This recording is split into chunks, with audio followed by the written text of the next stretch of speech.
اور اس کے نتیجے کے اندر یہ جو آپ اگر اپنے بانڈ فلوٹ کرنا چاہیں گے، جو آپ بین الاقوامی مارکیٹس میں اگر آپ جانا چاہیں گے تو یقیناً پاکستان کے روپے پہ بھی دباؤ پڑے گا، یہاں پر ایک جو ہے ایک زیادہ ایک منفیت آئے گی ہمارے اس کے اندر. لیکن بات یہ ہوتی ہے کہ حکومت جن لوگوں نے ماضی میں نیگوشیٹ کیا ہے آئی ایم ایف کے ساتھ، اس کے نیگوشیٹ کرنے کے طریقے ہوتے ہیں. اب اگر حالات اتنے برے ہو گئے کہ انہوں نے آپ کو الٹی چھری سے ذبح کر دیا تو پھر تب تو کچھ نہیں ہو سکتا، اور لگ یہی رہا ہے کہ الٹی چھری سے ذبح کیے گئے ہیں. جس میں مجھے اس بات پہ اتنی تشویش نہیں ہے، یہ جو 343 ارب روپے کے جو اضافی ٹیکسز یا وڈرا انہوں نے کیا ایگزمپشن، یہ چیزیں یہ قیامت گزر جائے گی لوگوں سے. 4-6 مہینے مہنگائی ہوگی. ہمیں سیاق و سباب بھی سمجھنا چاہیے کہ جناب بین الاقوامی انرجی پرائسز جو ہیں اپنی آل ٹائم ہائی پر ہیں. یورپ دیکھیں، امریکہ دیکھیں، 4 سے 6 گنا جو ہے انرجی پرائسز میں اضافہ ہو چکا ہے. وہ سب اپنی جگہ، اور اسی طرح ورلڈ کموڈٹی پرائسز اگر آپ دیکھیں وہ اپنے ریکارڈ لیولز کے اوپر ہیں. تو یہ چیز جو ہے اس میں حکومت کی بہت ساری چیزیں اس کے بس سے باہر ہیں، اور اس کے اوپر ظاہر ہے کہ انہیں اقدامات کرنے اور ہمیں اس کو بھگتنا پڑے گا. لیکن جو اصل قابل بحث بات ہے کہ اسٹیٹ بینک کی آٹونومی ہو سکتا ہے، جیسے بھی شام صاحب فرما رہے تھے کہ جی اتنا اس کا ڈیمیجنگ امپیکٹ نہیں ہے، لیکن کیا کیا جائے کہ کم از کم مجھے یاد نہیں پڑتا، شام صاحب کریکٹ کریں، کہ کبھی بھی تاریخ کے کسی دور میں اسٹیٹ بینک آف پاکستان اتنا متنازع بنا ہو، اس کا گورنر اتنا متنازع بنا ہو جتنا آج بنا ہے. مجھے تو یاد نہیں پڑتا. 30 سال مجھے صحافت کرتے ہوئے ہو گئے. محمد یعقوب صاحب ہوا کرتے تھے اس زمانے میں گورنر، اس کے بعد سے گنتے چلے ہیں. ایک سے قداور شخصیت آتی تھی، کسی پر آپ انگوش نمائی نہیں کر سکتے تھے. اور اسٹیٹ بینک کے بارے میں ہمیشہ بات بہت احتیاط سے کی جاتی تھی، جرنلسٹ بھی اسی طرح بات کیا کرتے تھے. تو کیا وجہ ہے کہ اسٹیٹ بینک جو ہے سب سے زیادہ تنقید کی زد میں، اور اس کی وجہ جو ہے آپ نے جس اس کے لیڈرشپ کا جو چنا ہے اس کی وجہ سے یہ سب کچھ ہو رہا ہے، کہ جس طرح کے وہ بیانات دیکھتا ہے، جس طرح کا اس کا کنڈکٹ ہے.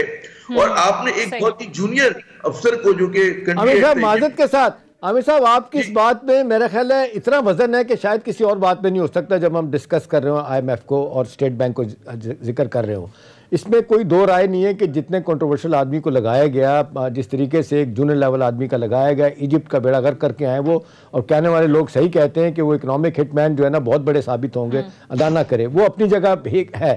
لیکن میں یہ کہہ رہا ہوں کہ آن گراؤنڈ اس وقت جو صورتحال میں بتائی گئی ہے اس کے حوالے سے یہ اتنی خطرناک نہیں ہے. ایک چیز جس کا میں ذکر کرنا بھول گیا تھا، جو مجھے خطرے کا الارمنگ بات لگتی ہے عامر صاحب، وہ یہ ہے کہ اس بارے میں انہوں نے کوئی بات نہیں کی کہ یہ جو آپ نے انڈیپینڈنٹلی اجازت دے گا اسٹیٹ بینک کہ جی ہم نے انٹروین کرنا ہے کہ نہیں کرنے کا، ایکسچینج ریٹ کیسے جائے گا، ابھی 180 تک چلا گیا روپیہ، اس کو بڑھاتے چلے جائیں گے. آپ دیکھ لیں فیڈرل ریزرو بینک امریکہ کا بھی انٹروین کرتا ہے، سینٹرل بینک لنڈن بھی کرتا ہے، بنڈنس بینک جو ہے نا آپ دیکھیں یورپین بینک وہ بھی انٹرونشن کرتا ہے ٹائم. اگر یہ نہیں کرتے تو یہ بڑا خوفناک آمد. دوسرا جو ہے نا جی وہ جس طریقے سے انٹرسٹ ریٹ بڑھانے کی بات ہو رہی ہے، اب یہ دیکھنا ہے کہ کیا آئی ایم ایف اس پہ دونوں چیزوں پہ اڑ گیا ہے، ان کو بات ماننی پڑے گی. اگر یہ کرنا پڑے گا تو معذرت کے ساتھ پھر وزن لگے گا کہ واقعی سوورنٹی ہماری جو ہے نا کمپرومائز ہوئی ہے. دو جملے مجھے کہنے کی اجازت دیں. دیکھیں جو خدشات ہیں، ہو سکتا ہے کہ جیسے شام صاحب نے فرمایا کہ اتنی تشویش کی بات نہیں ہے، لیکن جب کیپٹن آف دا شپ پہ اعتماد نہیں ہے تو پھر مطلب ہے ہر چیز شک و شبہ میں مبتلا ہو جاتی ہے. کیونکہ جب آٹونومی نہیں بھی تھی تب بھی اسٹیٹ بینک کے گورنر نے جو کارنامے انجام دیے، اس میں دو چیزیں ہیں کہ ہمارا جو کرنسی کو جس طرح سے ڈپریشیٹ کروایا گیا. آج بڑے سے بڑا پاکستان کا جو ماہر ہے، مطلب ہے جو بزنس کمیونٹی کے لوگ ہیں وہ ہیں، کہتے ہیں جی زیادہ ڈی ویلیو ہو گیا ہے. ہم جو ہے مطلب ہے تو یہ ایک بہت بڑا ایک سوال ہے. پھر انٹرسٹ ریٹ پہ بھی آپ کو کہیں پوزیشن لینی پڑتی ہے، کیونکہ یہ جو اسٹیٹ بینک کے گورنر بات کرتے ہیں کہ جی انٹرسٹ ریٹ بڑھا کر ہم انفلیشن کو کنٹرول کریں گے، یہ پاکستان جیسی معیشت کے لیے غلط تصور ہے. نہیں ہوتا ایسا، یا آپ کسی بھی بڑے سے آپ بات کر لیں، یہ چیز ہے. اور پھر تیسری بات آخری کہ آئی ایم ایف کے پاس one shoe fit for all کا فارمولا ہے. لاطینی امریکہ ہو، مشرق وسطیٰ ہو، پاکستان ہو، کوئی بھی ملک ہو، کہتے جی جب بھی کون سے مدد مانگنے جائیں وہ کہیں گے 3-4 کام کر دیں، انٹرسٹ ریٹ بڑھا دیں، کرنسی کو ڈپریشیٹ کر دیں، سبسڈیز کا خاتمہ کر دیں، تو یہ 4 چیزیں، وہ 3-4 چیزیں کہتے ہیں، ہمیشہ کہتے ہیں، اور ہم لوگ ہمیشہ عمل کرتے ہیں. بڑی بات عامر صاحب وہ کہتے ہیں کہ آپ گروتھ کو بھول جائیں، growth versus stabilisation, belt tightening کریں آپ. وہ کہتے ہیں جی ختم کر دیں آپ اپنے خرچے. دیکھیں اس میں ڈیولپمنٹ بجٹ بھی 200 روپے کا کم ہوگا. وہ تو کہتے ہیں پھر اس کا مطلب ہے پھر ہم اگر 5% 6% پہ ہی مشکل سے جائے گی ہماری گروتھ تو ہم کہاں جاب کریشن کریں گے، ان امپلائمنٹ کیسے ختم ہوگی، غربت کا کیسے خاتمہ ہوگا. وہ بریک لگا دیتے ہیں کہ خرچے بند کر دیں آپ. میں وہی کہہ رہا ہوں، اتنا بھیانک اس کے نتائج نکلیں گے کہ اس کا ہم تصور نہیں کر سکتے. تو یقیناً آئی ایم ایف جو ہے وہ عالمی، میں تو ہمیشہ کہتا ہوں، کبھی دو رائے نہیں کہ عالمی جو سامراج ہے اس کا حصہ ہے، وہ کنٹرول کر رہا ہے آپ پاکستان جیسے ممالک کو. اور اصل مسئلہ ہے ہماری اکنامک سوورینٹی کا.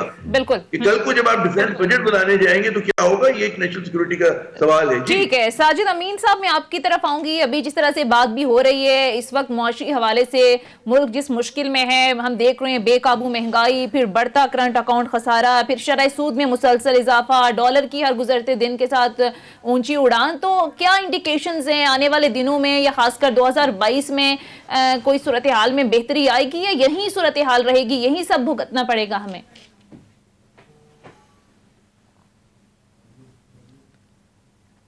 ساجد امین صاحب. جی آپ اگر مجھے اجازت دیں تو میں کچھ اسٹیٹ بینک کے حوالے سے ایک آدھ جی پلیز. دیکھیے اسٹیٹ بینک کے حوالے سے ہم نے بہت سارا لکھا بھی ہے، اس پہ بہت ساری بات بھی ہوئی ہے. ایک تو ان پرنسپل ہے کہ اسٹیٹ بینک آف پاکستان کو کسی بھی سینٹرل بینک کی طرح پولیٹیکل پریشر سے، پولیٹیکل انفلوئنس سے آزاد ہونا چاہیے. انفارچونیٹلی پاکستان میں ہوتا کیا رہا ہے کہ ہم اسٹیٹ بینک سے ہر کام لیتے رہے ہیں سوائے انفلیشن کنٹرول کے، اور پھر ہم اسی انفلیشن کنٹرول کے اوپر بات کرتے ہیں کہ وہ نہیں ہو رہی. سو ان پرنسپل اسٹیٹ بینک کو تمام طرح کے پولیٹیکل پریشر سے آزاد ہونا چاہیے، لیکن with a very strong accountability mechanisms, very strong transparency mechanisms.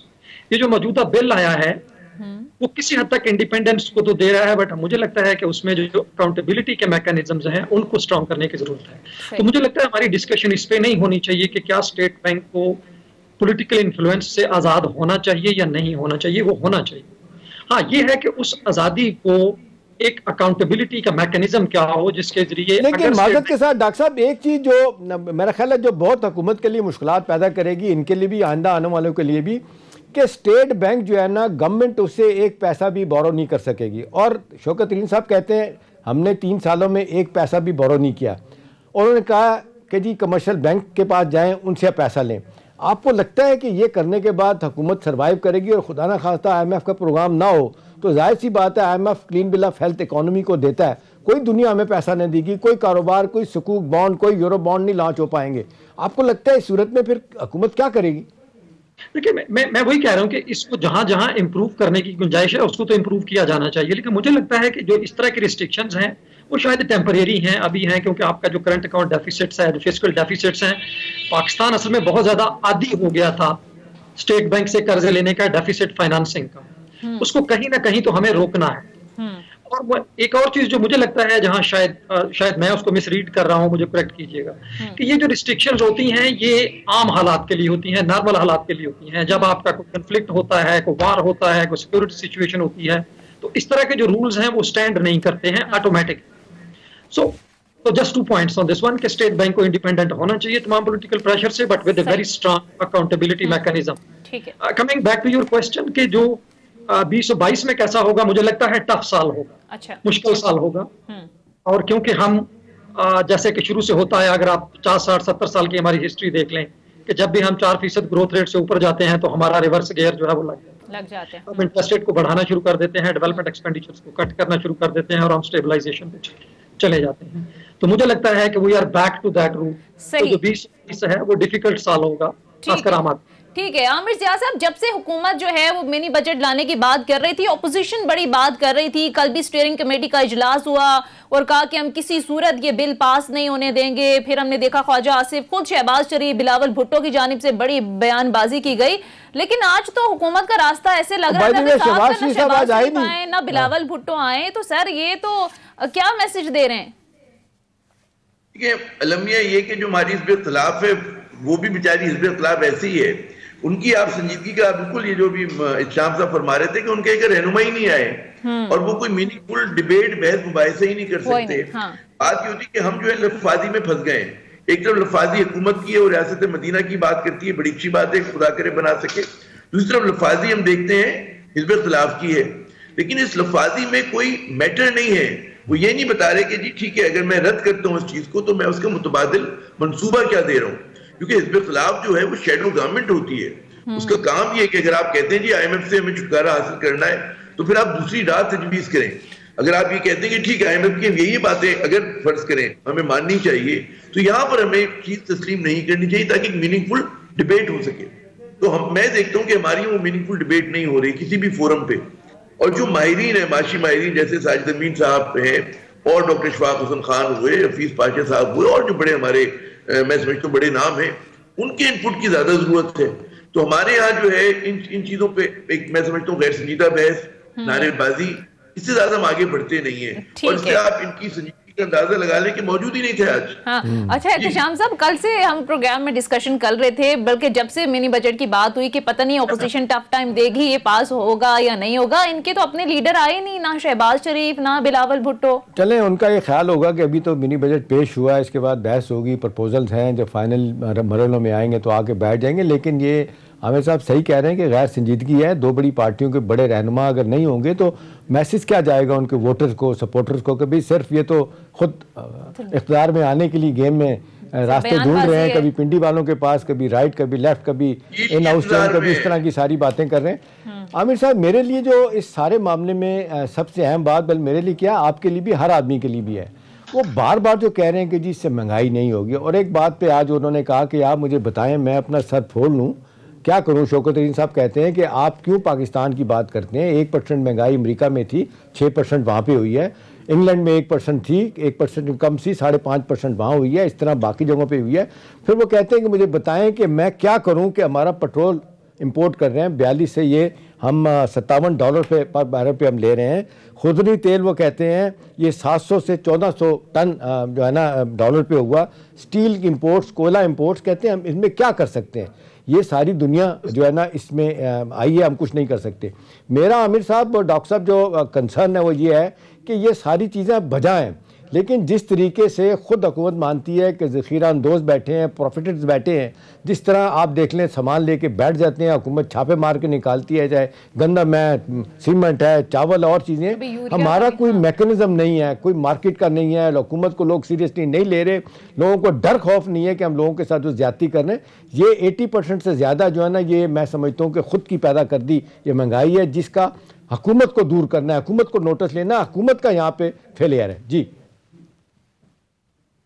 بالکل درست فرما رہے ہیں. یقیناً مطلب ہے کہ ورلڈ کموڈٹی پرائسز کی میں جو اضافہ ہوا ہے وہ تو سب کو پتہ ہے, ہمیں دہرانے کی ضرورت نہیں. حتیٰ کہ کنٹینرز کی پرائسز میں اضافہ ہو گیا. جو کنٹینر جس میں آتا تھا اگر وہ چند $100 کا ہوتا تھا وہ $3,000-4,000 کا مل رہا ہے. تو یہ سب چیزیں اپنی جگہ حقیقت ہے.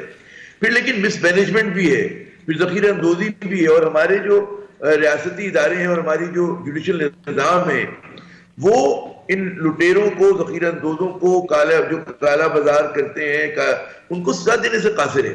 تو یہ وہ ہوتا ہے نا کہ بھئی کریلا اوپر سے نیم چڑھا, تو زیادہ تلخیوں میں اضافہ ہو گیا ہماری. تو ان چیزوں کو, عوام کے دکھ درد کو ذرا سے مینج کیا جا سکتا تھا, میٹیگیٹ کر سکتے تھے. لیکن میں یہ پھر بھی کہوں گا کہ بہت ساری چیزیں جو ہیں شوکت ترین صاحب جو فرما رہے ہیں وہ beyond the control of this government ہے, یہ ماننا پڑے گا. لیکن بلڈ کانفیڈنس ان کو ایسے کرنے چاہیے کہ جی غیر متنازع شخص اسٹیٹ بینک میں ہو, اکاؤنٹیبلٹی ہو رہی ہو, کالا بازار جو کرتے ہیں, ذخیرہ اندوزی کرتے ہیں, ان کے خلاف کارروائی ہو رہی ہو. تو کچھ اگر میجرز لیے جائیں تو غالباً حکومت کو بھی اس سے فائدہ ہوگا, اس کی مطلب ہے گڈ ول بڑھے گی, اور کچھ عوام کو بھی ریلیف ملے گا. جی سونیا. جی ساجد امین صاحب, ابھی جس طرح سے ڈسکشن چل رہی ہے کہ 3 سالوں سے ہم سن رہے ہیں کہ یہ جو مہنگائی کا ایک عنصر ہے اس پر گورنمنٹ ایک تو ظاہر ہے کہتی ہے کہ کورونا آ گیا, پھر انٹرنیشنل مارکیٹس کا جو بھی ایک فیکٹر تھا کہ وہاں جب پرائسز بڑھتی ہیں تو پاکستان میں بھی اس کا ظاہر افیکٹ ہوتا ہے. لیکن یہ جو مس مینجمنٹ کا فیکٹر ہے یہ کتنا افیکٹ کر رہا ہے گورنمنٹ کو؟ اب 2 سال رہ گئے ہیں, پرائم منسٹر نوٹسز لیتے ہیں, کیبنٹ میٹنگز بلائی جاتی ہیں, لیکن اس کے باوجود کنٹرول نہیں ہے. تو یہ کب ادراک ہوگا گورنمنٹ کو؟ میرا خیال ہے کسی بھی گورنمنٹ کے لیے جو سب سے بڑی ایک ہو سکتا ہے کہ جب وہ رسپانسبلٹی کو آسان کرنے کی کوشش کرتی ہے تو وہ ایک پالیسی کریڈیبلٹی کا ایشو بن جاتا ہے. صحیح. جب ایک ملک میں 11.35% کے قریب انفلیشن ہو اور جو ہائی اپس ہیں وہ یہ کہیں ایکسکیوز می. ٹھیک ہے ساجد امین صاحب, آپ کے پاس دوبارہ بھی آئیں گے, مختصر بریک مجھے لینی ہے, بریک کے آئیں گے تو مزید بھی اس پر بات کریں گے. Stay tuned.